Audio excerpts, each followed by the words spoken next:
Hello dear students, हम पढ़ रहे थे क्लास 10th का इकोनॉमिक्स का chapter that was sectors of the Indian economy.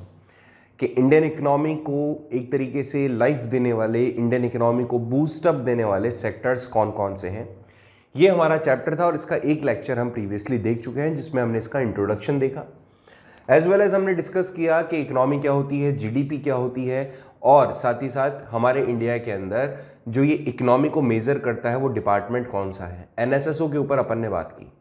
साथ में हमने डिफ्रेंशिएट करने की कोशिश की हमारे सेक्टर्स को, जिसके अंदर मैंने आपको सबसे प्राइमरी बताया कि on the basis of economic nature and economic activities we have initially categorized three sectors, that was primary, second was secondary, third was tertiary या service sector. On the basis of employment conditions we have organized sector as well as unorganized sector, and on the basis of ownership we have categorized three. The first one was public, second was private, and third was joint sector. All such categories we have seen on different bases. In this chapter we will discuss about the economic activities and their kind of sectors. Initially we are going to discuss about the first one, that is primary sector. Primary sector क्या होता है, इस चीज़ को समझने के लिए बहुत ही simple examples हमारे सामने हैं, and even we will understand it by a simple common example for all three sections, all three sectors. ठीक है, तो इसको समझने के लिए सबसे पहली चीज़ तो ये समझें, पहले इसको एक बार थ्योरी देख लेते हैं थ्योरी में, फिर उसके बाद हम पढ़ेंगे इसको एक बहुत ही कॉमन सिंपल एग्जांपल से लेंगे। हालांकि मैंने ये एग्जांपल आपको डेवलपमेंट वाले चैप्टर में भी दिया है, एंड मैं जानता हूँ आपने उसको समझ लिया होगा, और बहुत ही सिंपल सी चीज़ है, आपको पहले से भी आती होगी। देखिए, बहुत सारी एक्टिविटीज़, अच्छा ऊपर से देख लीजिए, पहले जो भी इकोनॉमिक एक्टिविटीज़ है हमारे यहाँ उनको थ्री सेक्टर्स में हम डिवाइड करते हैं, प्राइमरी, सेकेंडरी, टर्शरी। मैंने ये फिर आपको बताया है, इकोनॉमिकल बेसिस पर मैंने डिवाइड किया है। ठीक है, जो प्राइमरी सेक्टर है उसके अंदर बहुत सारी एक्टिविटीज़ को हम ऐड ऑन करते हैं, और ये जो एक्टिविटीज़ होती हैं, ये जो सारी चीज़ें होती है, ये बहुत ही इंपॉर्टेंट है कि नेचुरली हमारे पास में आए। नेचुरल रिसोर्सेज से जो भी चीज़ें हमें मिलती है, जिससे हम पैसा कमा पाते हैं, उससे मिलने वाली इनकम, उससे होने वाली इनकम को हम प्राइमरी सेक्टर में ऐड करते हैं। When we produce a goods by exploiting the natural resources, it is an activity from the primary sector. इसके कारण से दूसरी जो प्रोडक्ट होते हैं वो धीरे धीरे बनना शुरू हो जाते हैं। मतलब उससे जो भी प्राइमरी हमें प्रोडक्ट मिला है, जो बेस हमें मिला है, उसको बाद में हम आगे अलग अलग प्रोसेस में भेज करके दूसरे सब प्रोडक्ट्स तैयार कर लेते हैं। अगर इसके अंदर हम बात करें तो एग्रीकल्चर को, डेयरी फार्मिंग को, फिशिंग को, फॉरेस्ट्री को, ये इसके कुछ एग्जाम्पल्स हैं। इस सेक्टर को हम एग्रीकल्चर सेक्टर भी कहते हैं और रिलेटेड सेक्टर्स भी, मतलब इसको बोला जाता है। ये एग्रीकल्चर सेक्टर भी है, या तो आप एग्रीकल्चर सेक्टर कह दीजिए इसे, या प्राइमरी सेक्टर कह दीजिए। याद करें आप, जब हमने रिसोर्स वाला चैप्टर पढ़ा था, रिसोर्स एंड डेवलपमेंट, तब भी हमने इसको डिस्कस करने की कोशिश की। मिनरल एंड रिसोर्सेज जब हम पढ़ रहे थे तो भी हमने इसको पढ़ा था। अलग अलग हमने फसल वगैरह देखी थी, जैसे वीट का एग्जाम्पल हमने लिया, हमने राइस का लिया था, तब भी इनको हमने इन सभी चीज़ों के बारे में एक बार डिस्कशन किया था कि जीडीपी में वीट का कितना पार्टिसिपेशन है, अगर आपको याद आ रहा हो तो। फिर वीट से, राइस से कितना हमें एक तरीके से प्रॉस्पेरिटी गेन होती है, उन सब के बारे में हमने डिस्कस किया था। तो प्राइमरी बहुत ही सिंपल हुआ कि प्राइमरी का मतलब नेचर से हमें जो भी चीज़ें मिल रही है, that must be, that amount must be calculated और add on in the sector primary. अब प्राइमरी सेक्टर का अगर हम डिवीज़न करें तो वैसे तो डिवीज़न होगा नहीं, इसमें माइनिंग को भी आप ऐड करोगे, मिनरल्स को भी ऐड करोगे, एग्रीकल्चर को भी करोगे तो फिशिंग को भी करोगे, फॉरेस्ट्री को भी करोगे, एनिमल हस्बेंड्रीज को भी करोगे। जो भी चीज़ें नेचर के थ्रू आपको मिल रही है, जिससे आपको जो भी पैसा गेन हो रहा है, all such things you will count in primary sector. बहुत ही सिंपल है, बच्चों वाली चीज़ है कि भाई आपने इकोनॉमिक एक्टिविटी है, इसका मतलब है इकोनॉमी आपको किन चीज़ों से मिल रही है। तो जो भी इकोनॉमिक एक्टिविटीज़ हैं, that all must be through these categories. तो पहली कैटेगरी के नेचर से आपको जो चीज़ मिल गई उसको आपने प्राइमरी में ऐड कर दिया। ठीक है भाई, मान लेते हैं। दूसरे में हम बात करेंगे सेकेंडरी सेक्टर की, ये हमारा सेकेंड टाइप होता है। देखो भाई, मैंने यहाँ पर इस फोटो में आपको दिखाया कि एनिमल हस्बेंड्री के थ्रू, मतलब एग्रीकल्चर के थ्रू, इसके अलावा फॉरेस्ट्री के थ्रू, फिशिंग के थ्रू, माइनिंग के थ्रू, ये तो सारे सेक्टर्स हुए, फैक्टर्स हुए प्राइमरी के।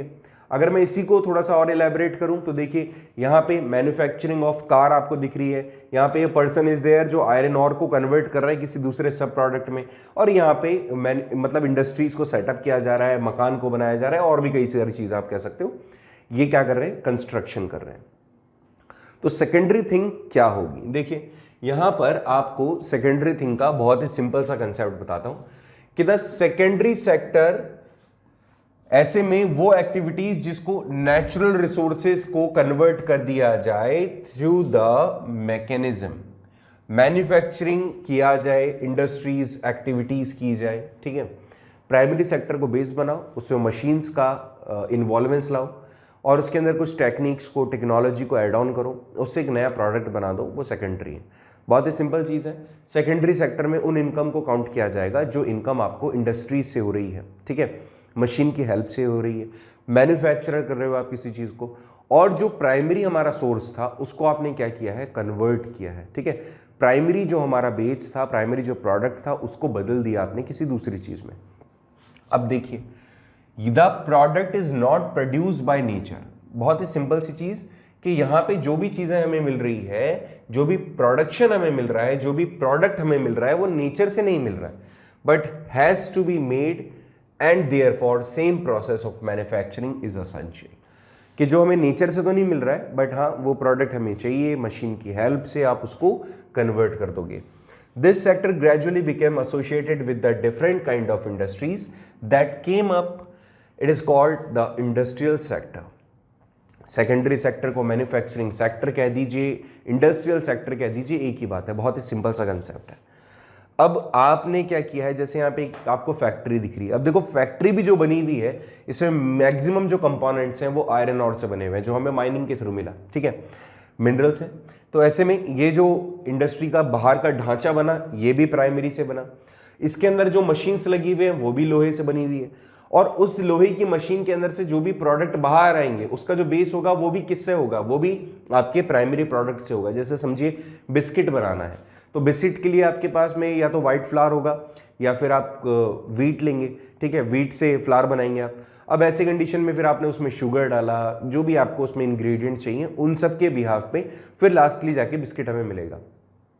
अल्टीमेटली जो सेकेंडरी सेक्टर है उसने मैन्युफैक्चर तो किया एक नए सब प्रोडक्ट को, अभी जो सब प्रोडक्ट है उसका लेकिन बेस क्या है, उसका ऑब्वियसली बेस जो होगा वो होगा प्राइमरी, ठीक है। तो ये बात समझ में आ गई होगी आपको। इस सेक्टर को इसीलिए हम इंडस्ट्रियल सेक्टर कहते हैं, बिकॉज इसमें इंडस्ट्रीज का इन्वॉल्वेंस होता है। Using cotton fibre for the from the plant, फिर इसको स्पिन किया जाएगा, यार्न किया जाएगा, वेव किया जाएगा, फिर क्लोथ्स बनाया जाएगा। तो सिंपल सी बात है, आपको जो बेस मिला वो नेचर से मिला, उसको आपने मशीन की टेक्नोलॉजीज की हेल्प से किसी दूसरे सब प्रोडक्ट में कन्वर्ट कर दिया, that is called the industrial sector, ये मैन्युफैक्चरिंग सेक्टर या फिर सेकेंडरी सेक्टर। कोई बड़ी बात नहीं है इसमें, मेरे हिसाब से तो आपको कोई प्रॉब्लम आनी नहीं चाहिए। The next is tertiary sector, ये भी उतना ही सिंपल है जितने प्रीवियसली हमने जो दो सेक्टर्स पढ़े हैं, ठीक है। टर्शियरी सेक्टर का भी कंसेप्ट उतना ही सिंपल है जितने प्रीवियसली आपने दो सेक्टर पढ़े। टर्शियरी सेक्टर में जैसे आपको फोटोग्राफ में दिख रहा है कि a bus is there, a teacher is there, metro is there, carts are there actually, people are talking, having conversation, doctor is also giving you prescriptions and all. So all such activities are counted in tertiary sector. Have you find any different thing in this? Earlier जो हमने दो पढ़ा उससे कि इसमें कोई चीज़, कोई product आपको नहीं मिल रहा है। अब आप ये मत करना सर कार्ट के अंदर तो हम प्रोडक्ट लेकर आएंगे, कार्ट में जो प्रोडक्ट आपको मिल रहा है वो मैन्युफैक्चर किसी और ने किया है, the person is just a mediator to supply you that product, okay. जैसे किसी मॉल में आप जाते हैं तो वहाँ पर वो मॉल के अंदर वो जो स्पेस है जहाँ पे वो प्रोडक्ट रखे गए हैं, they are just they people are not actually producing that, वो तो केवल एक मीडिएटर है कि जिसने मैन्युफैक्चर किया है, और जो कंज्यूम करेगा उसके बीच में वो लोग आपको क्या कर देंगे, वो प्रोडक्ट ला के दे देंगे और उसके बदले में कुछ मुनाफा कमाएंगे और आपको उसका टोटल जो कॉस्टिंग है वो पे करना पड़ेगा। तो they are just mediator, so they are not producing anything. What metro and what bus are actually giving to us their services. यहाँ पर टेलीफोनिक कॉल चल रहा है तो ऐसे में ये क्या कर रहे हैं, अपना एक दूसरे से मतलब ये ऑब्वियसली बात कर रहे हैं, तो बात करने में और क्या हो रहा है, केवल सर्विस ही तो दी जा रही है, वो कोई आदमी खड़ा थोड़ी कर देंगे आपके सामने, डॉक्टर आपको दवा लिख करके देता है, दवा खुद बनाता थोड़ी है, वो आपको सिर्फ एडवाइस करता है। टीचर आपको सिर्फ पढ़ा रहा है, ऐसा थोड़ी हम कोई चीज़ आपको, जैसे मैं आपको अकबर अगर कभी पढ़ाऊँ तो ऐसा थोड़ी कि मैं अकबर निकाल के आपको दे दूंगा, ऐसा तो पॉसिबल ही नहीं है। तो ऐसी कंडीशन में जब कोई पर्सन कोई चीज़ ना दे, बात समझें, all the people who are just giving the services, वो सिर्फ सर्विस दे, कोई प्रोडक्ट ना दे, तो ऐसे में उनसे उनकी जो भी इनकम होगी उन सारी इनकम को हम टर्शियरी सेक्टर में रखेंगे। देखो कितना सिंपल सा कंसेप्ट है ये जो भी हम पढ़ रहे हैं, इसमें एक बहुत ही सिंपल कंसेप्ट आपको दिमाग में रखना है कि पैसा कहाँ से आ रहा है इकोनॉमी में। तो 3 सेक्टर हमने देखे कि भैया पैसा कमाने वाले 3 टाइप के लोग हैं। पहला जो टाइप का लोग है वो है एग्रीकल्चर सेक्टर से कमाने वाले, दूसरे हैं कोई चीज़ प्रोड्यूस करके कमाने वाले, और तीसरे हैं सर्विस अपनी दे करके।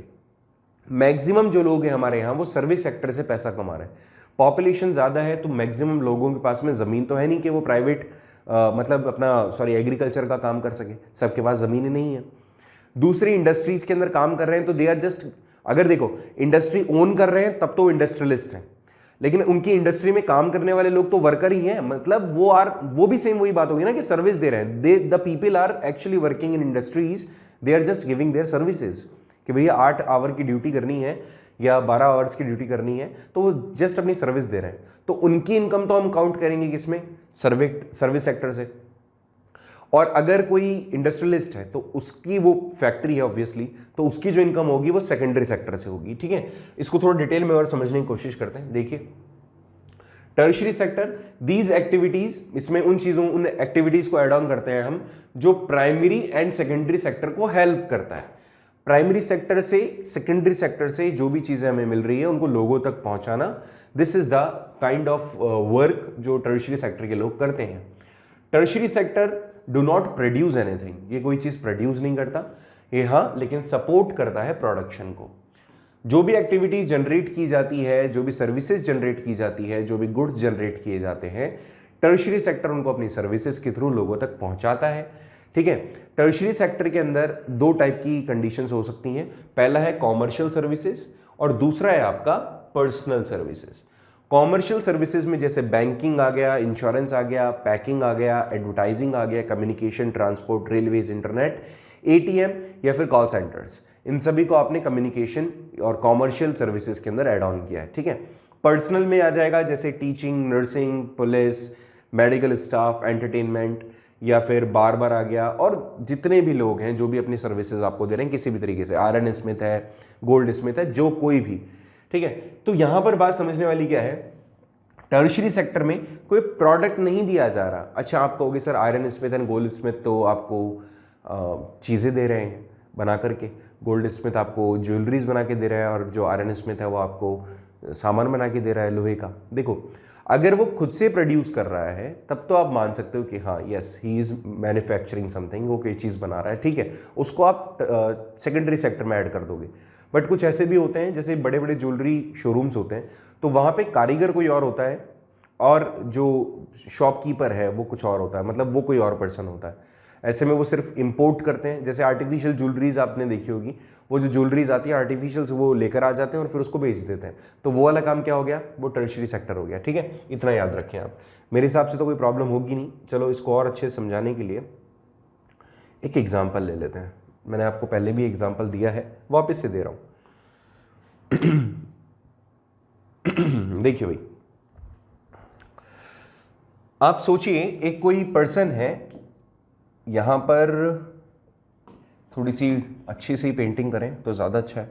ये एक पेड़ है, ठीक है, एक आदमी आया, इस आदमी ने क्या किया, इस पेड़ को काट दिया। क्या किया बेटा, इसको काट दिया, ठीक है। और इस पेड़ को काटने के बाद उसने ये जो लकड़ी थी, इस लकड़ी को बाजार में जाकर के बेच दिया। पेड़ को तो काट दिया और बाजार में जाके बेच दिया, ठीक है। समझिए ये जो पेड़ था इसका तो कोई कीमत नहीं थी, लेकिन जब इसको काट करके उस व्यक्ति ने बेचा इस लकड़ी के इस पूरे के पूरे इस लॉब को, तो ऐसे कंडीशन में इसने उसको बेच दिया 500 रुपीज़ में। मैंने आपको पहले भी एग्जांपल दिया, वापस से सेम रिपीट कर रहा हूँ, कुछ नया नहीं है, कुछ अलग नहीं है। डेवलपमेंट का जो चैप्टर था ना उसमें दिया था मैंने एग्जांपल। इस लकड़ी को उसने बेच दिया 500 रुपीज़ में, ठीक है, बात समझ में आई। अब इस लकड़ी को कौन काम में लेगा? ऑब्वियसली कारपेंटर लेगा, बट कारपेंटर क्या इस लकड़ी को एज इट इज ही काम में ले लेगा? नहीं लेगा, ले ही नहीं सकता। वो क्या करेगा, इस लकड़ी की प्लाईज बना लेगा पहले तो मशीन की हेल्प से। ये प्लाईज बना ली, ठीक है, ये प्लाई बन गई काफी सारी। अब माना मैंने कि जो ए नाम का पर्सन था, मतलब जो वुड कटर था, ए नाम का जो वुड कटर था, उसने बी नाम के पर्सन को, जिसके पास में इस लकड़ी के बड़े वो जो स्लॉब कह सकते हैं, इसको इसने क्या किया, इसने प्लाईज में कन्वर्ट कर दिया और बी को बेच दिया, मतलब बी को दे दिया और बी ने इसको प्लाईज में कन्वर्ट कर दिया और बी ने सी को बेच दिया। और सी एक्चुअल में कारपेंटर है, ठीक है। कारपेंटर ने क्या किया, अपनी भाई उसके पास में स्किल्स हैं, इससे उसने बना लिया सोफा सेट। क्या बना लिया? Sofa set. बढ़िया सी कुशनिंग वगैरह कर दी और एक अच्छा सा एक डिजाइनर, मेरी ड्राइंग अच्छी नहीं है ना, सोफा सेट बना दिया, ठीक है भाई, देख लो। और इस सोफा सेट को उसने बेच दिया डी को। किसको बेच दिया? डी को। ये सोफा सेट आ गया डी के पास। अब मैं यहां पर इनकम को एक बार कैटेगराइज करने की कोशिश करता हूं कि किसकी इनकम कितनी। मैंने सोचा यहां पे लकड़ी था, मतलब एक पेड़ था जिसका कोई भी एक तरीके से ओनर नहीं था। चलो मान लेते हैं ओनर अगर ए है, तो उसने उस लकड़ी को, पेड़ को काट दिया, लकड़ी ली, 500 रुपए में बेच दिया। 500 रुपए की जो इनकम हुई, ये इनकम को काउंट करेंगे हम प्राइमरी सेक्टर में। अब इस लकड़ी को इसने कन्वर्ट किया प्लाईज में और इसको हमने किस में दे दिया? बी को दे दिया और बी ने इसको सी को बेचा 1500 रुपए में, 1500 रुपीज में। अब ये जो बी की इनकम है, ये इनकम किस में काउंट होगी बेटा? ये इनकम काउंट होगी आपके सेकेंडरी सेक्टर में। अच्छा, एक बात और सोचना, इसकी इनकम कितनी होगी?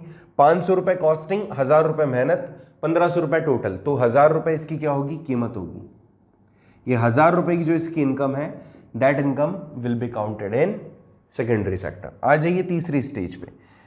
जब बी से मिली प्लाईज को सी ने अपनी नॉलेज, अपनी स्किल के बिहाफ पे फर्नीचर में कन्वर्ट किया और उस फर्नीचर को डी को बेचा 5000 रुपए में, तो इसको ये जो इनकम मिली है, मतलब इनकम तो टोटल 4000 की होगी। 4000 की होगी, 1500 की होगी, बिल्कुल 1500 लेस कर दो 5000 में से, लगभग 3500, 3500 रुपीज का ये जो इनकम इसका हुआ, ये इनकम काउंट होगा बेटा आपका किस में? जल्दी बताओ, ये किस में काउंट होगा? ये भी सेकेंडरी में ही होगा। क्यों? क्योंकि इसने मशीन की हेल्प से कोई चीज प्रोड्यूस की है, नेचर से तो मिला नहीं है डायरेक्ट। अब आप क्या करोगे? फ्लो में कह सकते हो ना कि सर टर्शरी, नहीं, टर्शरी नहीं होगा। प्रोडक्ट दिया है तो टर्शरी नहीं है। सेकेंडरी की कितनी भी स्टेजेस हो सकती है। हो सकता है ये इलेक्ट्रॉनिक वाले को दे दे, और आजकल जो इस तरह के सोफे वगैरह आते हैं ना, इसमें कई सारे इक्विपमेंट्स भी लगे होते हैं, चार्जर लगाने के लिए भी प्लेस होता है, म्यूजिक भी बजता है, तो ऐसे में ही हो सकता है अलग प्रोसेस के अंदर भेज दे इसको। तो सेकेंडरी सेक्टर कितने भी हो सकते हैं। यहां से चला गया डी के पास। अब ये अगर डी सोचिए मॉल के अंदर रह करके काम करने वाला होता, तो ये एक मॉल बना दिया मैंने। इस मॉल के अंदर ये ग्राउंड फ्लोर है और यहां पर ये सोफा सेट लगा दिया हमने, ठीक है। और ये जो सोफा सेट हमने लगाया, इसमें क्या करता है? अभी ये मसाज देता है डी, ठीक है। एक तरीके से रिक्लाइनर बन गया है और ये मसाज देने का काम करता है। और हर पर्सन से कितने रुपए ले रहा है? 100 रुपए। हर पर्सन से कितने रुपए ले रहा है ये? पर पर्सन से 100 रुपए फॉर 10 मिनट्स। बात समझ में आई? अब ये जो 100 rupees he is actually earning, the D is actually earning from the customers. ये इनकम, क्योंकि अब ये सोफा नहीं दे रहा उसको, उस पर बैठना उसको अलाउ कर रहा है केवल, ठीक है। तो ऐसे में क्या हुआ? ये हुआ इसका टर्शरी सेक्टर से इनकम। अगर ये सोफा अपने घर में लगा लेता है तब तो इनकम का कोई जरिया ही नहीं है, लेकिन अगर ये इस प्रोडक्ट से पैसा कमा रहा है और प्रोडक्ट नहीं दे रहा है, तो that is from service sector. इसमें देखो प्रोडक्ट गया है, इसमें भी गया है, इस यहां पर प्रोडक्ट आया है, बट नेक्स्ट जो कस्टमर है, customer EFGH E to Z जो भी है, all the people will just take the services, they will not give them, मतलब the D will not give them anything, कुछ देगा नहीं। ऐसा नहीं कहेगा ना कि लो ये कुशनिंग उखाड़ के ले जाओ आप, नहीं, ऐसा नहीं। वो सिर्फ उनको वहां पर बैठना अलाउ कर रहा है। ऐसा सोच लो, आप मूवीज देखने जाते हैं, थिएटर में जाते हैं, तो वहां पे चेयर होती है, तो वो जो चेयर पहली बार बनी होगी तो उसमें लोहे का बेस होगा, फिर उसके बाद कुशनिंग होगी उस पर, ठीक है, फिर उसके ऊपर कवरिंग की जाएगी। लास्टली जब वो जाएगा तो थिएटर्स में सेटअप कर दिया जाएगा, उसको अपने घर पे तो कोई लेके नहीं जा रहा, और आप क्या कर रहे हो, वहां पर बैठ करके मूवी देखने का पैसा दे रहे हो, जिसमें मेंटेनेंस वगैरह सब आ गया। तो अगर ऐसे ही आप सोचो तो हो सकता है ये वही हो, ठीक है। तो लास्टली आपको केवल सर्विस मिली है, तो ऐसे में ये जो पैसा है किस में आएगा, आपके टर्शियरी सेक्टर में। मेरे हिसाब से तो यहां तक आपको कोई प्रॉब्लम नहीं आनी चाहिए। प्राइमरी के अंदर नेचर से मिला प्रोडक्ट, सेकेंडरी के अंदर सेकेंडरी के कई लेवल्स हो सकते हैं, कई स्टेजेस हो सकते हैं, कई प्रोसेस हो सकते हैं। तो सेकेंडरी में प्राइमरी को बेस बनाते हुए मशीन की हेल्प से कोई नया प्रोडक्ट आप बना दो तो उससे होने वाली इनकम को आप सेकेंडरी में काउंट करोगे।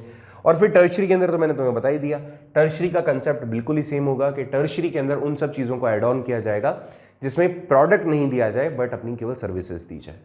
नेक्स्ट है, आप कंपेयर करो इन तीनों सेक्टर्स को, या फिर आप ऐसे भी कह सकते हो कि हमारे यहाँ पे कैसे काउंट किया जाता है total production in each sector. कितना मुश्किल हो जाएगा ना टोटल प्रोडक्शन को अगर अपन काउंट करेंगे तो, क्योंकि एक आदमी कैसे काउंट करेगा इन सारे के सारे जो भी भारत में गुड्स एंड सर्विसेज प्रोड्यूस हो रहे हैं, उनको काउंट कर सकते हैं अपन? पॉसिबल नहीं है। तो हम क्या करते हैं, हम फाइनल गुड्स एंड उसका जो सर्विसेज का वैल्यू होता है उसको निकाल लेते हैं। हर एक स्टेज पे आप काउंट नहीं कर सकते हो। अब ये काउंट नहीं कर सकते हो कि कितने ऐसे लोग हैं जो लकड़ियां बेच रहे हैं, आप ये काउंट नहीं कर सकते हो कितने ऐसे लोग हैं कि कौन मैन्युफैक्चरिंग कर रहा है। ये अगर हम केवल एग्जांपल फर्नीचर का ले दो कि प्लाईज कौन बना रहा है, और ये भी काउंट नहीं कर सकते हैं कि कौन सोफा सेट बना रहा है। आप हर एक स्टेज को काउंट नहीं कर सकते हो। दैट वुड बी वेरी, मतलब आप कह सकते हो पेनफुल एंड हेडेक का काम हो जाएगा। ऐसे में आप क्या करते हो, फाइनल वैल्यू निकाल लेते हो। फाइनल वैल्यू से आप पता लगा लेते हो कि कितना प्रोडक्शन हमारे देश में इस दौरान हुआ है। चलिए देखते हैं इसको डिटेल में। यहाँ पे कुछ कैटेगरीज हैं, देखो मैंने आपको यहाँ पे दिखा रखी है कुछ कैटेगरीज। जैसे अगर मैं कहूँ कि इंडिया के अंदर कैसे हम इसको काउंट करते हैं, तो मैंने यहाँ पे कुछ कैटेगरीज बता रखी है गुड्स की। आप हालांकि जीडीपी के बारे में जानते हो, मैंने इस लेक्चर की शुरुआत के अंदर ही, मतलब जो कल का हमारा लेक्चर था उसके अंदर ही मैंने जीडीपी के बारे में बता दिया था तुम्हें। देखिए सबसे पहले हम बात करते हैं इंटरमीडिएट गुड्स की। ये वाले गुड्स क्या होते हैं, तो इसने कहा कि those goods which are sold by one firm to another to resell for the further process. आप याद करो इंटरमीडिएट गुड्स, इसका एग्जांपल सबसे बेस्ट है ये वाला, यहां से यहां, यहां से यहां, अल्टीमेटली यहां से यहां, और ओरिजिनेशन तो उसका यहां है। अब ऐसे समझो एक ही गुड्स जो हर लेवल पे जाकर के फाइनल डेस्टिनी तक पहुंचता है, तो वो ऐसा गुड्स क्या होता है, इंटरमीडिएट गुड्स कहलाते हैं। जैसे paper sold by the paper mill for a publishing, for the publisher to a publisher, sorry to the publisher to intermediate good. ये क्या है, एक पेपर आपने बेच दिया किसी पब्लिशर को कि वो ठीक है आप न्यूज़पेपर पे, मतलब न्यूज़पेपर की फॉर्म में उसको दो, बुक्स की फॉर्म में दो, कॉपीज बना के दो, कुछ भी बना के दो। तो ये जो पेपर है लेवल टू लेवल, हर एक लेवल पे जा रहा है। वैसे ही वो लकड़ी है, वो लकड़ी अलग अलग लेवल पे जा रही है। तो ये क्या है, इंटरमीडिएट गुड्स है। इसको थोड़ा सा अंडरलाइन कर लेना, इसको थोड़ा सा आप स्क्रीनशॉट ले लीजिएगा, इसको लिख लेना। ये अच्छे नोट्स हैं ना आपके, पॉइंट मतलब आपके एग्जाम में काफ़ी आपको हेल्प कर सकते हैं। ये नोट्स मैं आपको शेयर भी कर दूंगा टेलीग्राम चैनल पे, तो थोड़ा सा आप इन नोट्स को ही पढ़िएगा एग्ज़ाम में। हालांकि आपके एमसीक्यूज हैं, but no doubt next year जो बच्चे अगर इकोनॉमिक्स लेते हैं तो उनको थोड़ा सा बेनिफिट मिलेगा ही मिलेगा, ठीक है। और हालांकि तुम्हें नॉलेज के लिए भी अच्छा है, एनटीएससी में भी काम में आ ही सकता है। In the other words, these goods which are with the boundary line of the production, the value of these goods is not include in the national income of a country, these value is reflected in the value of final goods. इसको simple सी form में समझाने की कोशिश करूं तो यहां पर ये समझो, इसका टोटल वर्थ कितना था, 5,000 रुपए, है ना। हमने कितना बोला था, 5,000 रुपए। अब इसको ऐसे समझो आप, मैं इसको क्या हर लेवल पे काउंट करता जाऊंगा क्या, इसको मैं हर लेवल पे काउंट करूंगा। इसको थोड़ा सा एक बार इरेज करता हूं, फिर समझाने की कोशिश करता हूं। देखो यहां पर इसने कहा कि आप एक ही वैल्यू को बार बार काउंट नहीं करोगे, तो आप इसमें से कॉस्टिंग हटा दो इसकी फाइनल वैल्यू। अगर मैंने इसके यहां कॉस्टिंग नहीं हटाई तो सोचो, ए ने जो इनकम की उसको भी मैंने लिख लिया 500 रुपए, बी ने जो इनकम लिखी उसको भी मैंने लिख लिया, और ये सी ने जो इसकी इनकम की इसको भी मैंने लिख लिया। चलो ये 1000 वाला मत लिखो, ये 500 रुपए लिखे मैंने, फिर मैंने 1500 रुपए लिखे जिसमें उसने बेचा है उसको, फिर मैंने 5000 रुपए लिखे। ऐसे में अगर मैं एक ही प्रोडक्ट जिसकी फाइनल वैल्यू कितनी निकली थी 5000, उसको मैंने अगर बार बार काउंट किया तो कितना हो गया, ये लगभग हो गया आपका 7000। तो ये कैलकुलेशन तो बिल्कुल भी सही नहीं है। तो ऐसी ही कंडीशन समझाई गई कि आप हर लेवल को जज नहीं कर सकते, और जज करने बैठ भी गए ना तो आपको टाइम भी ज्यादा लगेगा और एक्यूरेट आपका आंसर भी नहीं आएगा। सो द कंडीशन इज कि आप क्या पता कर लो, आप इतना दिमाग लगाओ ही मत, आप तो सिंपल सा इसका फाइनल वैल्यू निकाल लो, और जब आप फाइनल वैल्यू निकाल लोगे तो उस फाइनल वैल्यू से यू कैन मेजर कि आपका जो भी प्रोडक्शन हो रहा है दैट प्रोडक्शन कितना आपको अर्निंग दे पा रहा है। तो what you are actually trying, क्योंकि गुड्स तो इंटरमीडिएट हैं, एक बार जो काम में आ गया नेक्स्ट लेवल पे भी जाकर वही गुड्स काम में आएंगे। तो ऐसे में ये जो भी गुड्स हैं इसको आप अलग अलग लेवल पे सेम वैल्यूज, मतलब ऑब्वियसली वो वैल्यू में ऐड ऑन होता जाएगा कुछ, एंड वो वैल्यू बढ़ती जाएगी। तो आप ज्यादा प्रॉब्लमेटिक आपके लिए ना हो, so you need to focus over the final goods. अब ये फाइनल गुड्स क्या होते हैं ये देख लो, those goods which are used either for the consumption और फॉर कैपिटल फॉर्मेशन। इनको आगे चल के सोल्ड नहीं किया जाता। जो फाइनल गुड्स होते हैं या तो वो कंजप्शन के लिए होते हैं या फिर वो होते हैं कैपिटल फॉर्मेशन के लिए। यहां पर ये जो रिक्लाइनर था या ये जो मसाज के लिए जो बेंच हमने बनाया था, ये क्या है, ये कैपिटल फॉर्मेशन के लिए है। ये 100 रुपए लेकर के क्या कर रहा है, अपनी कैपिटल को बढ़ा रहा है। हर एक कस्टमर से 100 रुपए ले रहा है, तो इसका मतलब ये है कि एक बार में तो पैसा आएगा नहीं, तो धीरे धीरे मैं मेरी जो कैपिटल है उसको मैं ग्रो करता जाऊं। तो या तो एक कैपिटल फॉर्मेशन के लिए होता है, और सोचिए ये जो डी है एक कस्टमर होता तो या कंज्यूमर होता तो, हालांकि कस्टमर कंज्यूमर तो होंगे, ये लोग सारे कस्टमर है और वो कंज्यूमर है। कंज्यूमर कौन है, ये जो इसमें बैठ रहे हैं ना वो कंज्यूमर है, डी कस्टमर है। ठीक है, दोनों में अंतर आपको पता होना चाहिए। और सोचिए यही कंज्यूमर होता तो ये अपने घर में लगा देता है, इसको बढ़िया आराम से बैठ रहा होता है, लेकिन उसको पैसे मिल रहे होते क्या, नहीं। तो ये फाइनल प्रोडक्ट है, फाइनल प्रोडक्ट जिसको बार बार आप रीसेल ना करो ना, यहाँ पे रीसोल्ड नहीं हो सकता ये चीज। तो फाइनल गुड्स वो होते हैं जिसको या तो आप कंज्यूम करते हो या फिर कैपिटल फॉर्मेशन का काम जिससे करवाते हो। इन the other words the final goods have cross the boundary line of production. ये बाउंड्री लाइन के अंदर होता है कि हाँ भैया प्रोडक्शन का काम जारी है अभी, और यहाँ पे प्रोडक्शन खत्म हो चुका होता है, and they are ready for the final users. ये फाइनल यूजर्स के लिए रेडी है। तो ये हो गया आपका फाइनल गुड्स। डबल काउंटिंग, अभी मैंने आपको बताया कि किसी एक प्रोडक्ट की वैल्यू को आप एक से ज्यादा बार काउंट कर लो। जैसे अभी हम यहां काउंट कर रहे थे 500, 1500, 5000, 500, 1500, 5000, एक बार से ज्यादा हमने काउंट कर लिया तो डबल काउंटिंग हो गई। एक्चुअल में होना क्या चाहिए था, 500 एक बार, फिर 1000 रुपीज का प्रॉफिट एक बार, और फिर 3500 का प्रॉफिट एक बार। This will give you the 5000 final value, and this is how we can or we must calculate the final value of any of the products. ऐसा नहीं होगा कि इसकी भी काउंट कर ली, इसकी भी काउंट कर ली और उसकी भी काउंट कर ली। ये काफी टिपिकल हो सकता है कि आपको कैसे कोई बताएगा कि मेरा प्रॉफिट कितना था, कोई नहीं बताएगा। सो दैट आप केवल एक ही वैल्यू पर जाओ ना, फाइनल वैल्यू, उसी से आप पता लगा लोगे। तो डबल काउंटिंग होती है हर बार, और ऐसे में जब फाइनल वैल्यू आप तय कर लेते हो, final goods and final services का वैल्यू आप निकाल लेते हो, तो उससे आप जीडीपी पता कर लेते हो। The market value of final goods and services produced with in the domestic territory of the country during a particular fix time. एक पर्टिकुलर फिक्स टाइम ड्यूरेशन के अंदर आप कितना पैसा आप ग्रो कर पा रहे हो, अर्न कर पा रहे हो, that would be consider as the आपका जीडीपी, ग्रोस डोमेस्टिक प्रोडक्शन। ठीक है बच्चा, यहां क्या किया है हमने पता किया इसको थोड़ा सा इरेज करता हूं, दोबारा सुने कि ग्रोस डोमेस्टिक प्रोडक्शन वो आपका अमाउंट होगा, वो आपका वैल्यू होगा किसी भी goods, total goods and total services के फाइनल वैल्यू को कहेंगे हम, जो मार्केट के अंदर अवेलेबल जितने भी गुड्स हैं उनका total worth, total value financially, पैसों से, कितने रुपीस के आपने गुड्स बनाए, कितने रुपीस के आपने सर्विसेज दी। ठीक है, फाइनल वैल्यू है ये। एक ही डोमेस्टिक टेरिटरी में, जैसे मैंने इंडिया का एग्जांपल लेकर आपको बताया था प्रीवियस लेक्चर में, नहीं देखा है तो प्लीज देखिए एक बार। तो डोमेस्टिक टेरिटरी के अंदर और एक साल के दौरान तो जितना भी रुपीस का, जितनी भी वैल्यू आपने क्रिएट की होगी, उसको हम क्या कहेंगे, उसको हम कहेंगे आपका GDP. And this is how we can count the production of each sector. इसी तरीके से हम ईच सेक्टर का प्रोडक्शन जो होता है वो काउंट करते हैं। मेरे हिसाब से बहुत सिंपल था, आपको समझ में आ गया होगा, कोई स्पेसिफिकली इसमें कोई इशू होगा नहीं तुम्हें। आज अपन इतना ही देखेंगे। हमने तीनों सेक्टर देखे हैं, हमने ये पता लगाया कि कैसे हम काउंट करते हैं आपकी टोटल प्रोडक्शन को हर एक सेक्टर के, और इससे जुड़े हुए कुछ अगर आपको डाउट आते हैं, वैसे तो आएंगे नहीं, बहुत ही सिंपल सी चीज़ थी, इससे जुड़े कोई डाउट फिर भी अगर आपको आएंगे तो टेलीग्राम चैनल के थ्रू आप हमसे कांटेक्ट करें।